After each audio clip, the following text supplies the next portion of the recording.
أعوذ بالله من الشيطان الرجيم. بسم الله الرحمن الرحيم.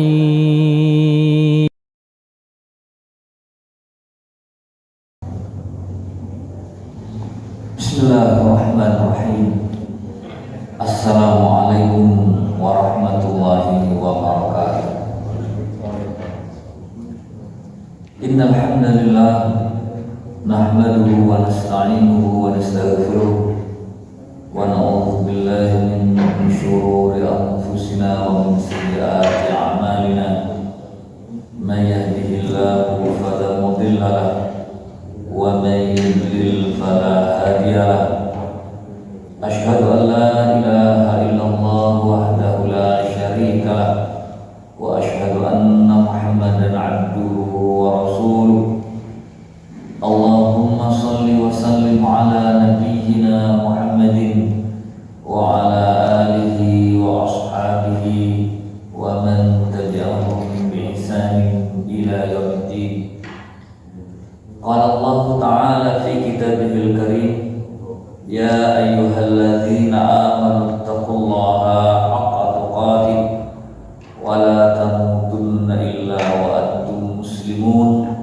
Amma ba'du, fa inna asdaqal hadits kitabullah wa khairal huda huda Muhammadin sallallahu alaihi wasallam wa syarrul umuri muhdatsatuha wa kullu muhdatsatin bid'ah wa kullu bid'atin dhalalah wa kullu dhalalatin finnar.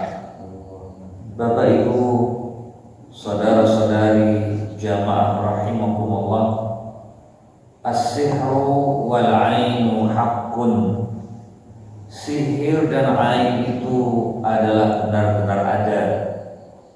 Untuk kita mendapatkan perlindungan, memperoleh penjagaan, mendapatkan perisai dari Allah Subhanahu wa Ta'ala, maka hendaknya kita memperhatikan 10 sebab yang telah dibahas yang menjadikan seorang muslim, seorang mukmin terjaga, terpelihara, terbentengi dari bahaya sihir dan ain.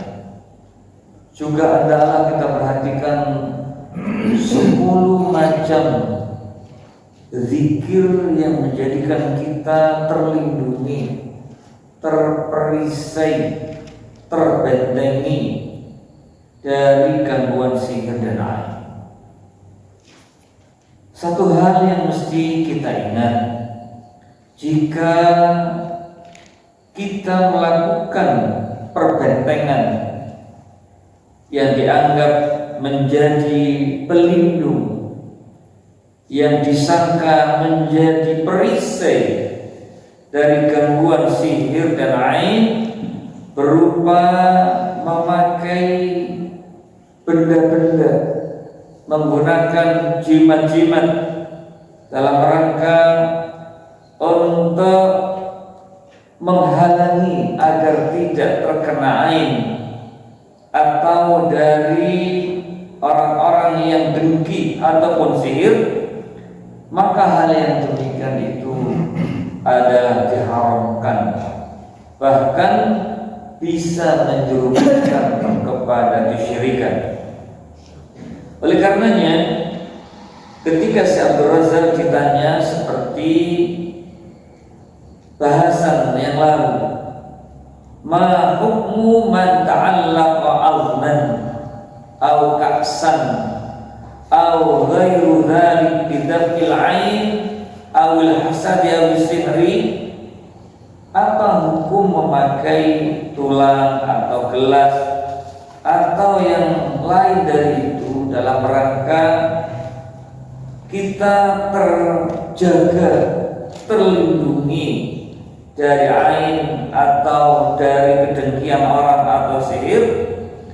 Maka Syekh Abdul Razak memberikan jawaban, ta'liqul khuyuti wal huruzi wal idhami was sadfi wal halaqat minas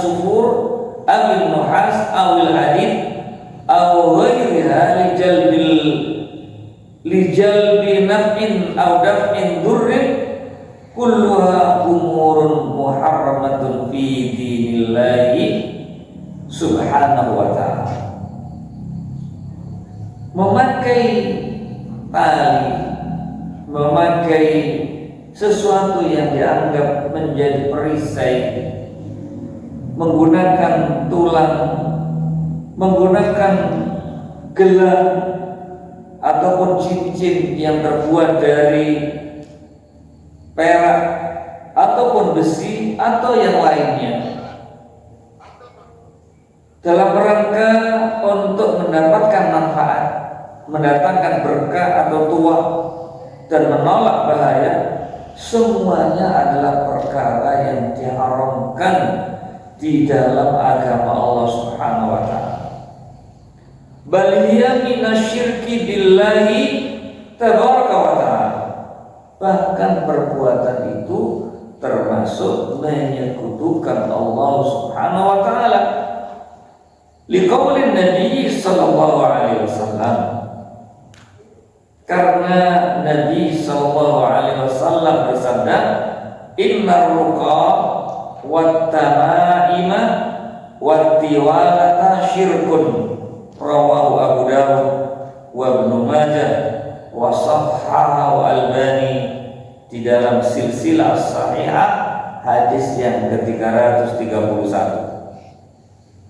Sesungguhnya ruqyah, jampi-jampi ataupun yang tidak sesuai syariat, bukan dengan membaca ayat-ayat Allah atau bukan dengan doa yang dibaca oleh Rasulullah SAW ketika mengobati orang yang sakit, ataupun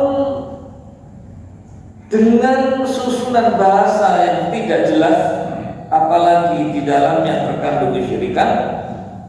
Wat-tamaim dan at-tamaim. At-tamaim adalah jamak dari at-tamimah, artinya jimat-jimat, tangkal-tangkal. Wat-tiwalat, at-tiwalat itu adalah naun minas sihri, pelet atau aji pengasihan, itu adalah syirkun, menyekutukan Allah Subhanahu wa ta'ala. Ruqyah yang tidak sesuai dengan syariatnya Allah, memakai jimat dan mempraktekkan sihir adalah perbuatan menyekutukan Allah Subhanahu wa ta'ala, sehingga termasuk perkara yang haram, perkara yang tidak boleh kita lakukan. Pertanyaan yang kedua, al-mas'alatu tsaniyah, idza 'arafa al-insanu asy-syakhsa alladhi asabahu bil 'ain, ma alladhi yushra'u lahu an yaf'alahu. Ketika telah mengetahui bahwa manusia itu adalah individu yang menjadi sebab ain mengenainya, apa yang disyariatkan untuk melakukannya? Kalau kita mengetahui orang yang mengaini, apa yang harus dilakukannya? Al-jawab, jawabannya, taqaddama fil asbab allati dzakaraha al-'allamah Ibnu Qayyim rahimahullah fi kitab Bada'iul Fawaid.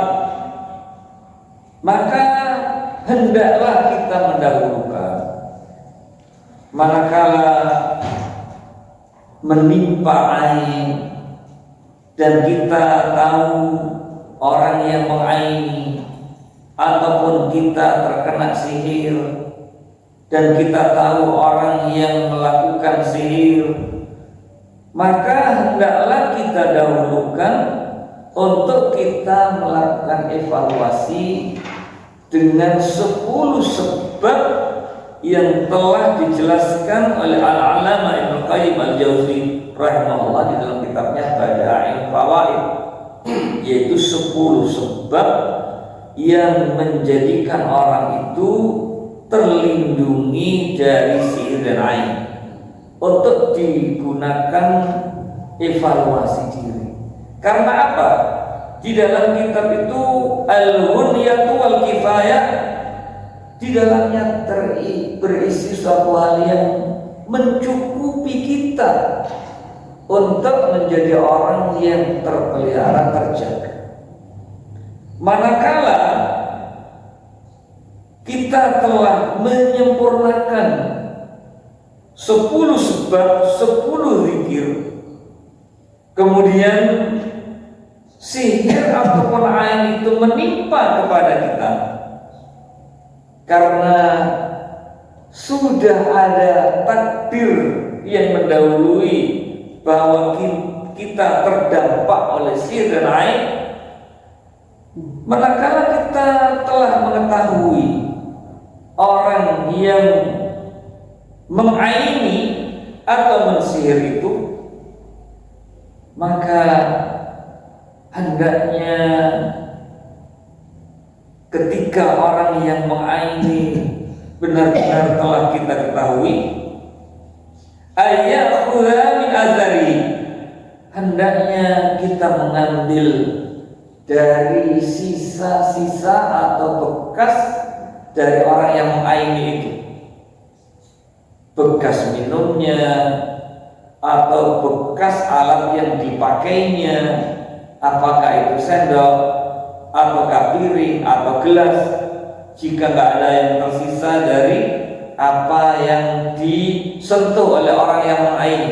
Atau mungkin kalau memegang gagang pintu, atau dia pegang bolpennya, atau mungkin pakaiannya, maka itu bisa dikasih air, kemudian air yang sudah pernah terkena oleh bagian orang yang mengaini itu dipergunakan untuk menterapi orang yang terkena ain. Ayakhudha min atharihi kal mutabaqqiya min wudu'ihi idza tawadda'a, atau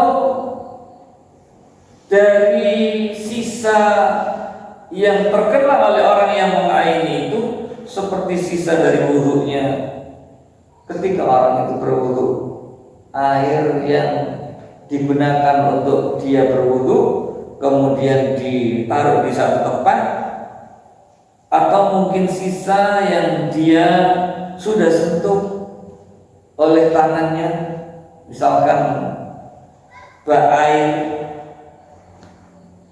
au min husrihi idza irtasala, atau dari sisa mandinya ketika dia mandi, summa yantasila man usiba bil ain min hadzal athar au yatawadda minhu, kemudian orang yang terkena ain itu dia mandi dari sisa wudu atau mandinya, atau dia berwudu dengannya, au yarusha ala badanihi minhu, atau memercikkan air sisanya itu ke badannya, ke badan orang yang terkena ain itu. Fa'an Aisyah radhiyallahu anha, dia berkata, kana yu'maru al-ainu fayatawaddau thumma yaghtasilu minhu al-ma'in. Kata Sayyidah Aisyah, karena adalah Rasulullah SAW menyuruh agar orang yang mengaini itu untuk berwudu, kemudian yaghtasilu minhu al-ma'in, orang yang terkena ain itu mandi dari sisa air wudunya. Hadis ini diriwayatkan oleh Al-Imam Abu Daud di dalam sunannya dan disahihkan oleh Syekh Muhammad Nasruddin Al-Albani. Jamaah rahimakumullah, ain itu adalah hakun, adalah benar. Ain, kata Syekh Sulaiman Ar-Ruhaili hafizahullah, itu berasal dari dua mata orang yang mengaini, berupa ainul hasad wa ainul mu'jab, berasal dari mata yang karena dengki, ada keinginan untuk menimbulkan bahaya terhadap orang yang dilihatnya oleh dua matanya, atau karena dia takjub, maka itu bisa berdampak. Yang tanda-tanda ain mengenai kita bisa merasakan sakit yang mendadak tanpa ada gejala dan tidak diketahui sebab medisnya. Tiba-tiba seperti ini, tidak terkena PPL. PPL adalah penyakit, penyebab penyakit luar. Mungkin karena anginnya kencang, atau dia tidak bawa jas hujan, kemudian nekat untuk tetap pulang, atau mungkin dia perjalanan jauh, dia tidak memakai jaket, atau mungkin terpapar AC dan lain sebagainya. Bagi orang yang terkena oleh penyebab penyakit luar, ada penyakit dalam, suasana hati, suasana kejiwaan, tiba-tiba dia merasakan seperti itu, sakit mendadak. Yang kedua, suasana hatinya berubah drastis. Pagi bahagia, tiba-tiba siang gelisah, sedih. Lalu yang ketiga, kondisi fisiknya semakin melemah, tidak ada gairah. Bisa jadi juga orang ini lihat makannya normal, banyak, tapi dia berat badannya nggak naik. Berat badannya 45 kg. Atau ada gangguan aktivitas sehari-hari menjadi tidak seperti biasanya. Sering mimpi buruk, sering ketakutan tanpa ada alasan yang pasti. Kadang-kadang juga ada gangguan fisik berupa ruam. Sudah diterapi, pakai salep, tapi tidak ada perubahan. Sudah ke dokter, sudah konsultasi dengan spesialis kulit, tapi juga tidak ada nampak perubahan. Kalau pada bayi, kadang-kadang bayi itu nangis terus, tantrum yang berlebihan. Kemudian tidak lagi mau minum ASI, atau secara medis sakitnya nggak terdeteksi, bahkan diterapi secara medis tidak ada perubahannya. Oleh karenanya, bisa juga itu muncul dari orang yang bukan karena hasad, karena dia memposting, dia mengupload anaknya di media sosial sehingga ada unsur kebanggaan, atau mungkin dari orang tuanya sendiri. Jadi bisa bapak atau ibu, ayah bundanya bisa karena bayi atau anaknya itu mengembaskan, memuji berlebihan tanpa dia berzikir kepada Allah Subhanahu wa Ta'ala. Atau orang memuji diri sendiri ketika bercermin. Makanya Nabi mengajarkan ketika bercermin untuk berdoa, Allahumma kama hassanta khalqi fahassin khuluqi. Wah, walaupun sudah mendekati lansia, masih cakep, masih cantik. Itu bangga atas diri sendiri, itu bisa menimbulkan aib. Atau Sehingga pernah ada satu kasus seorang bayi yang sangat montok sekali tiba-tiba menurun drastis berat badannya. Dia setiap kali minum ASI, bayi ini muntah. Sudah konsul ke dokter spesialis anak, diberikan terapi, semakin menurun beratnya. Ternyata kejadiannya itu dari faktor orang tuanya yang berlebihan di dalam berbangga terhadap anaknya. Wa yanbaghi liman tuliba minhu fadlul husli aw wudhi ay yubadira fi talbiyati hadha qalbi. Dan bagi orang yang diminta sisa dari mandinya atau wudunya, hendaklah dia segera menyambutnya terhadap permintaan ini. Gak usah tanya kenapa, mengapa. Kalau minta, saya mohon baju yang Anda pakai sebelum dicuci itu untuk kami minta dari bekas itu. Jadi bukan yang sudah dicuci, atau sisa minumnya, atau sisa wudunya, maka segeralah untuk menyambut itu. Karena apa? Fa innal aina qad tasulu min ghairi qasdin min sahibiha. Kadang-kadang ain itu tanpa maksud untuk menzalimi atau menyakiti kepada orang yang terkena. Wa min ghairi adawatin lil ma'in. Kadang-kadang tanpa ada permusuhan dari orang yang mengaini itu. Makanya kata Syekh Sulaiman Ar-Ruhaili, itu ada yang karena ainun hasidah wa ainun mu'jabah, dari mata karena hasad, ada juga ain itu dikarenakan takjub atau bangga. Walima fi talbiyati hadha qalbi min irahati qalbil musabir.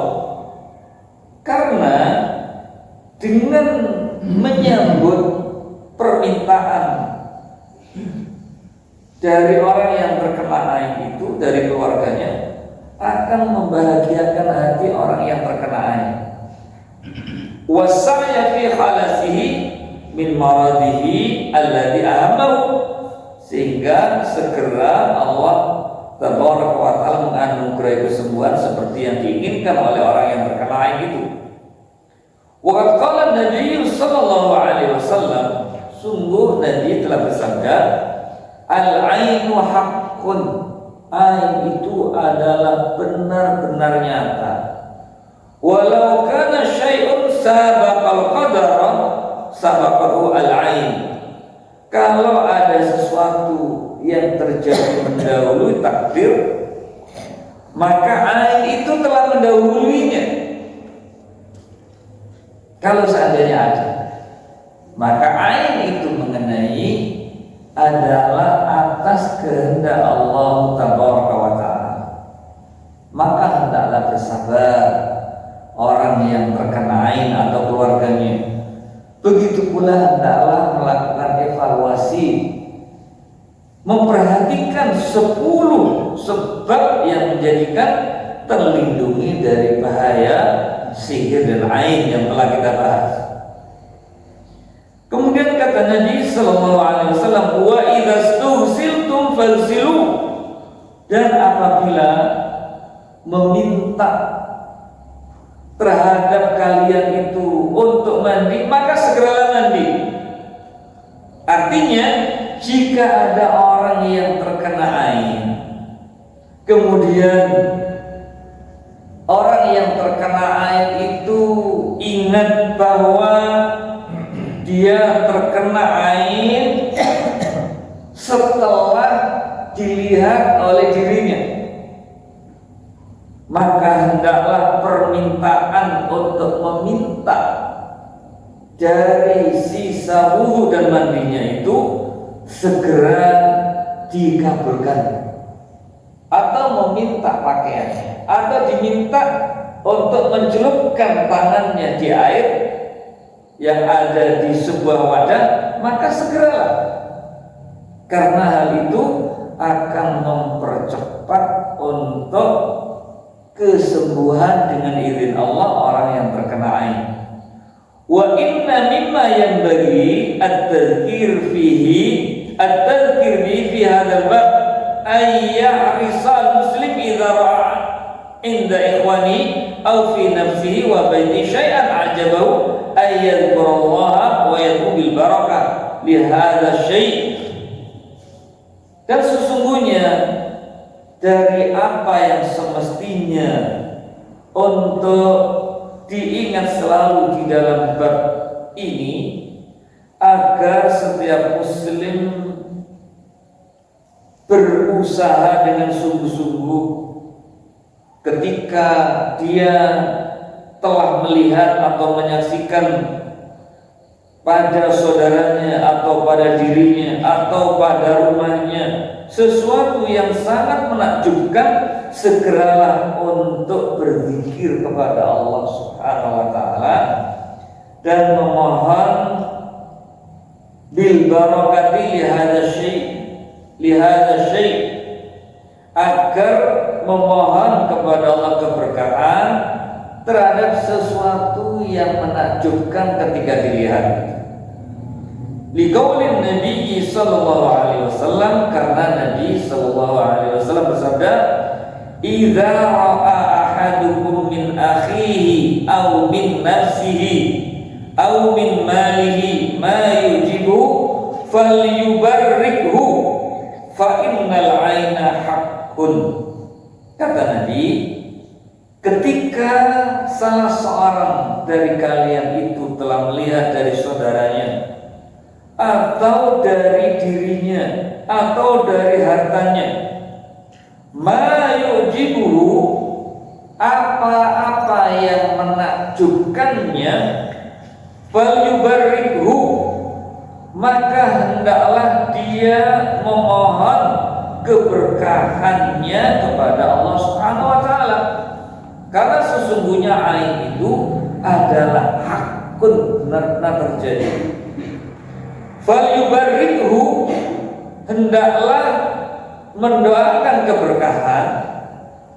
Kata Syekh Sulaiman Ar-Ruhaili hafizahullah dengan mengatakan barakallahu fikum atau masya Allah tabarakallah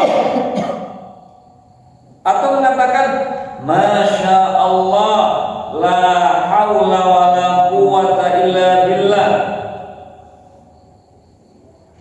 Tapi ini belum cukup, kata Syekh Sulaiman Ar-Ruhaili, karena belum ada kata-kata keberkahan. Mabruk. Nah, kata-katanya mabruk, masya Allah, la haula wala quwwata illa billah. Sekali lagi, kalau ada orang mengatakan kepada kita barakallahu fik, maka jangan lupa kita sambut ucapannya wa fika barakallah. Jangan sampai kita lupa berzikir kepada Allah. Waduh, imut sekali, lucu sekali, masya Allah, gemes, masya Allah, tabarakallah. Makanya ada ya banyak bangunan di Makkah Madinah itu, di depan bangunan itu dituliskan masya Allah, tabarakallah. Juga tertulis di kendaraan banyak itu, ada stiker masya Allah, tabarakallah, untuk mengingatkan agar ketika saudaranya itu takjub, berzikir kepada Allah Subhanahu wa taala bahwa apa yang dilihatnya yang menakjubkan hatinya itu adalah atas kehendak Allah, dan semoga Allah menganugerahkan keberkahan terhadap apa yang menakjubkan itu.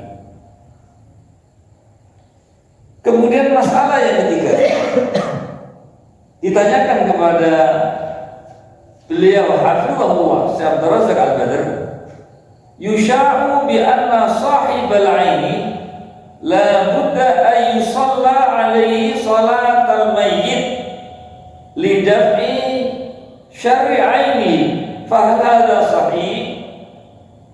yusya'u bimana tantashiru au yudha'u bainan nas, sudah tersebar salah kaprah di kalangan manusia, bi anna sahibal ain, orang yang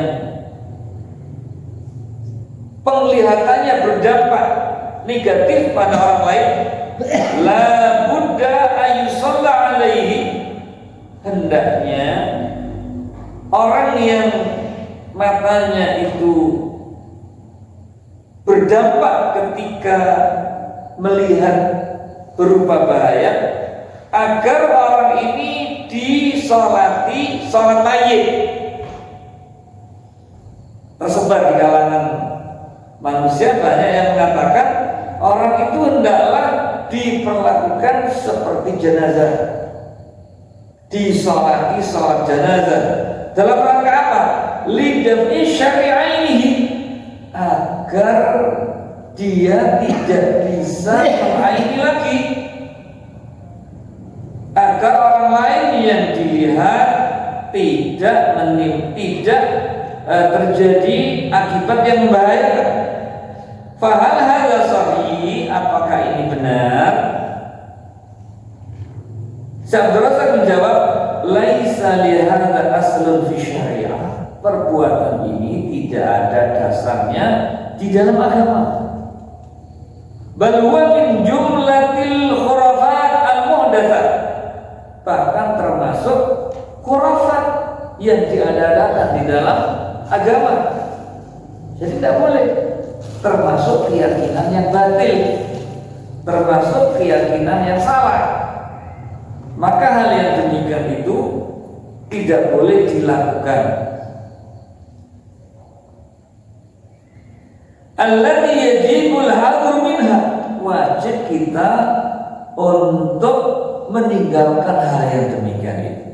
Wal bu'du anha, dan menjauh dari perbuatan yang termasuk khurafat itu.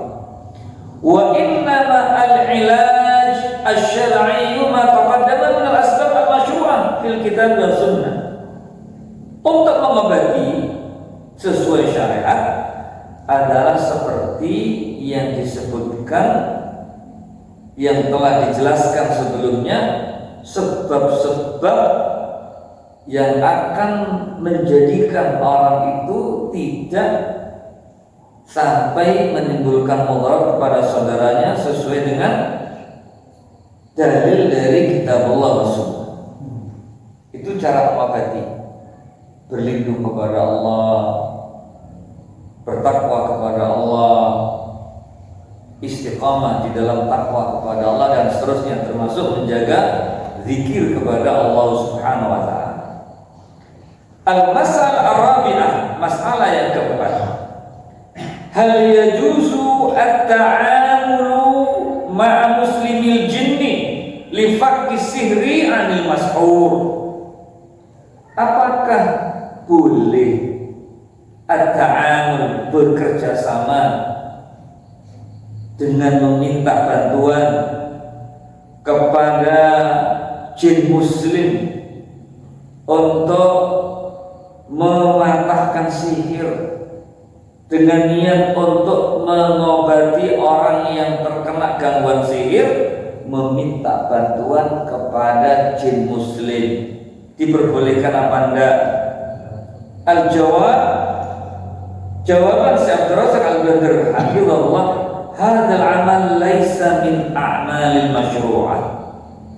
Perbuatan dengan bekerja sama meminta bantuan kepada jin yang dianggapnya muslim untuk mengobati orang yang terkena gangguan sihir itu adalah perbuatan yang tidak sesuai dengan syariat. Wala yajuzu lil muslimi ayattasila bil jinni mutlaqan, dan tidak boleh bagi seorang muslim untuk berhubungan dengan jin secara mutlak, tidak diperbolehkan, apalagi sampai melakukan suatu ritual meminta bantuan kepada mereka. Ini tidak diperbolehkan. li'anna al-isti'ana bihim taftahu abwaban minasyururi katsira.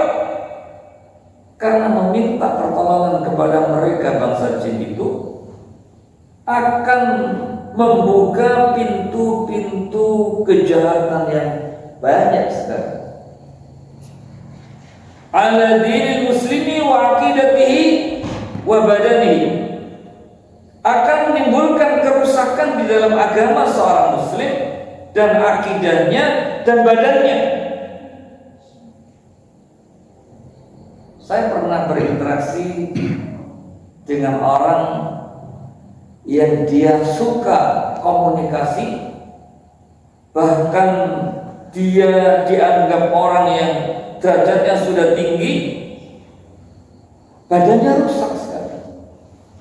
Bahkan dia hidupnya gak tenang, rumah tangganya hancur, anak-anaknya diganggu hingga meninggal, kemudian dia sendiri hidup sebatang kara yang tinggal di kandangnya yang gak layak ditempati. Dia selalu diganggu,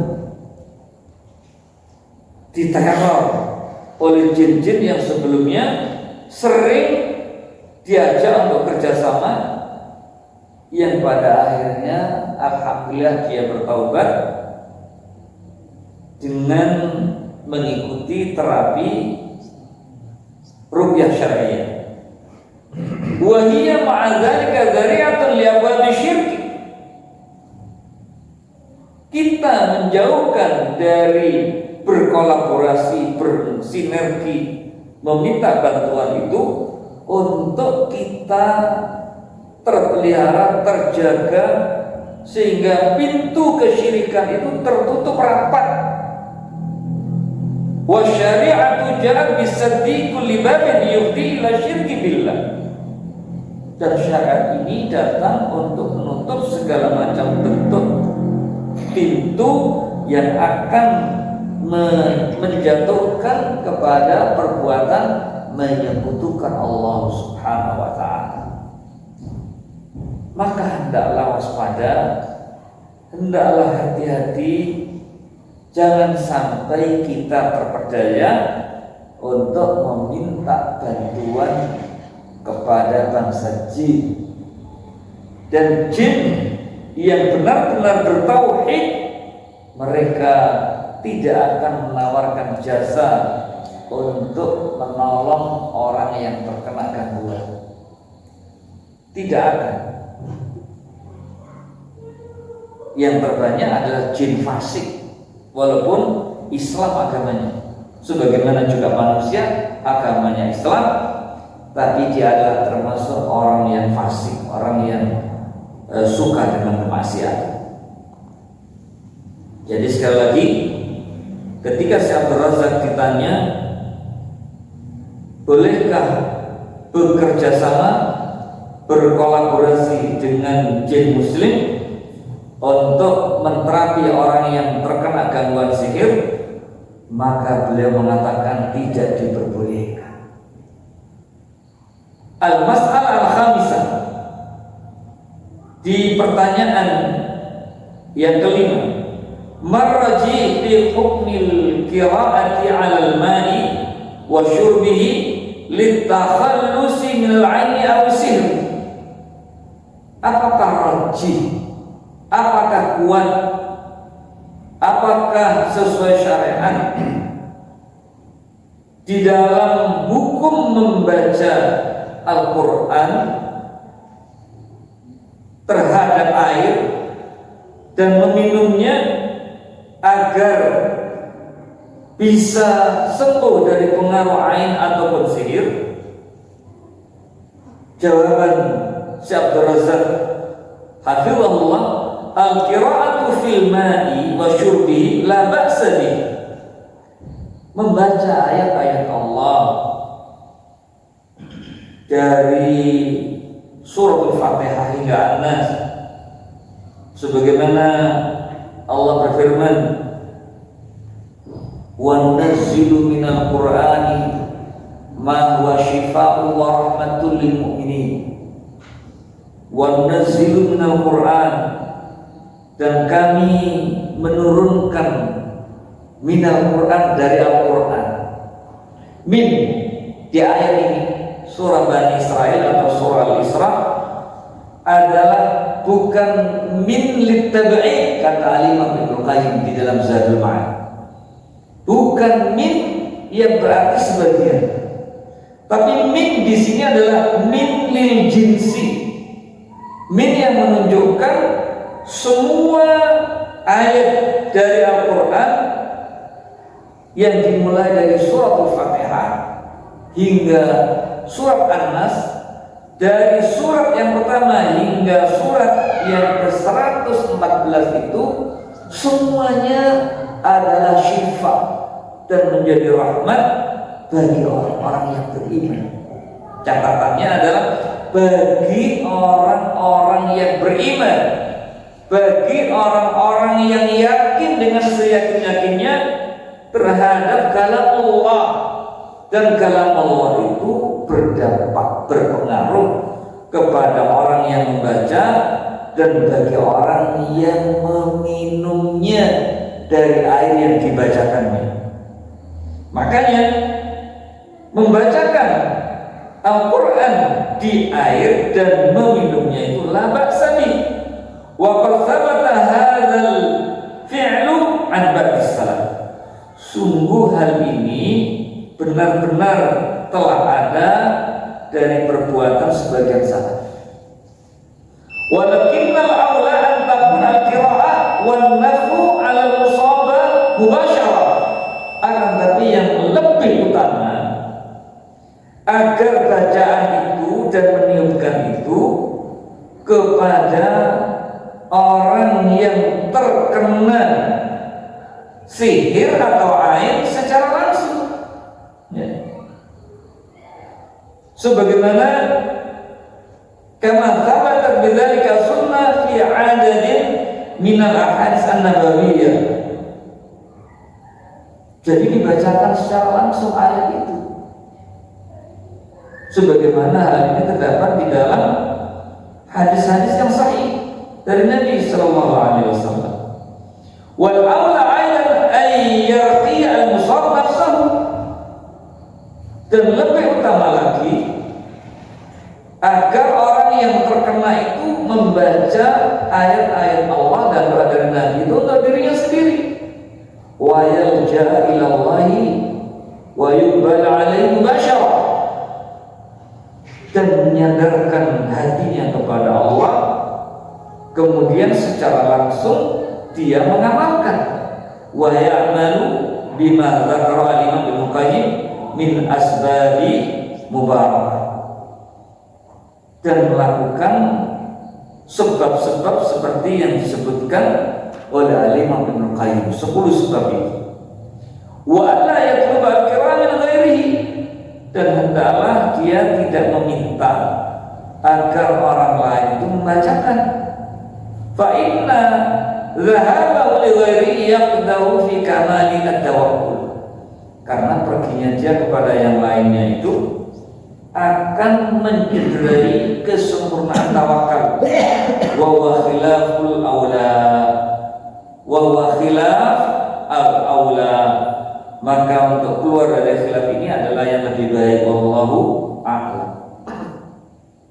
Jadi meruqyah diri sendiri itu adalah yang lebih selamat. Apakah boleh meminta orang lain untuk membacakan, untuk meruqyahnya? Diperbolehkan. Tapi ingat, hendaklah dia tidak menyandarkan kepada orang yang meruqyah roqi, tapi hendaklah dia bersandar kepada Allah Subhanahu wa ta'ala.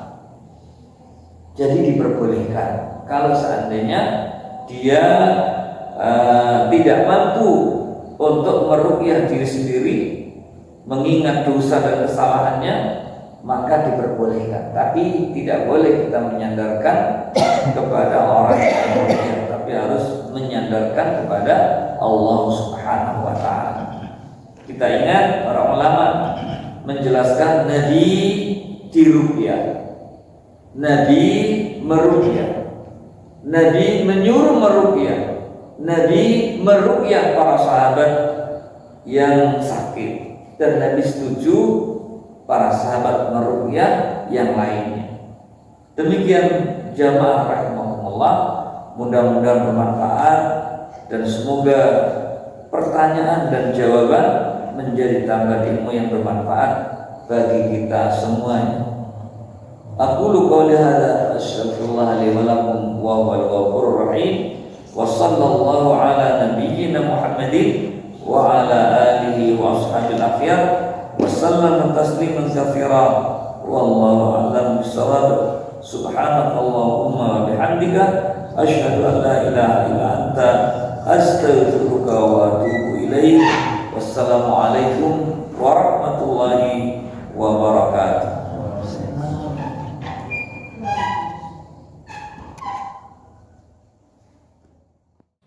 لئن شكرتم لأزيدنكم ولئن كفرتم إن عذابي لشديد